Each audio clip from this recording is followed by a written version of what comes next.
Okay, I haven't changed the title. Let's do that first. So we're not using tangent. We're going to be using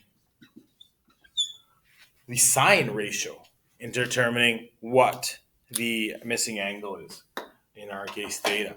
Now, if you remember from other videos or from the notes or anything that you've kind of taken a look at, the ratio for sine is sine equals the opposite of hypotenuse.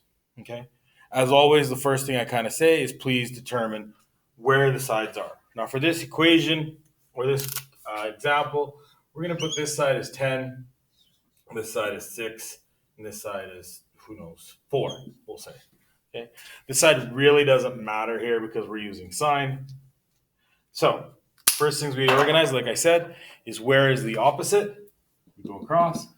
This is the opposite side.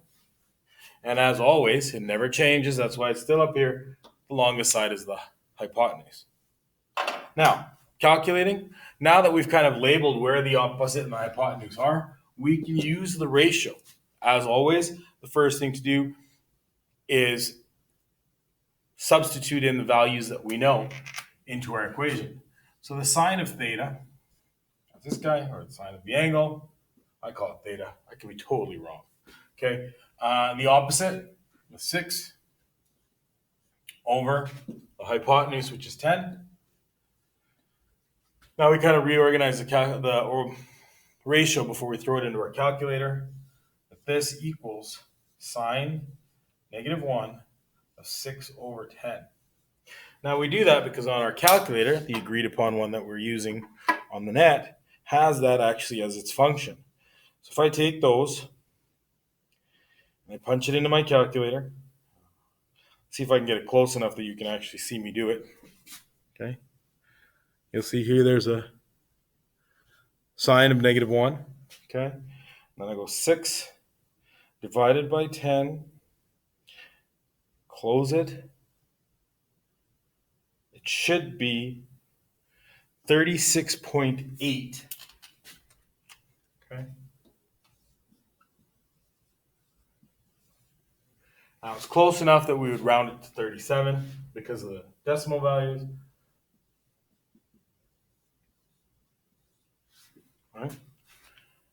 Now we know that the interior angles of a triangle are equal to, you should be yelling 180, but I can't hear you. So we simply go, I'll switch to the other side.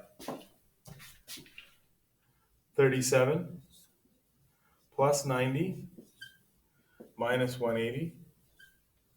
127 minus 180 equals our unknown. You have 3 to take you 30, 6 to get you to 90, or 5 to get you to 80. Okay, so 53 should be what that equals. Therefore, taking a look at all of angles, this is 90, this is 37, this one is going to be 53. Okay?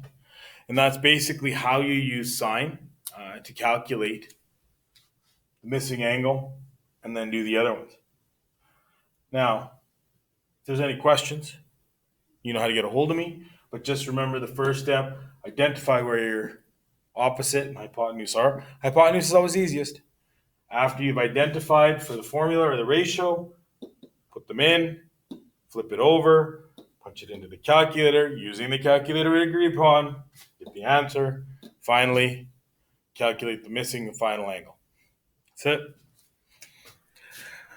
The next video, we'll have 2 quick examples of, once again, how to use sine. We'll get them up to you shortly.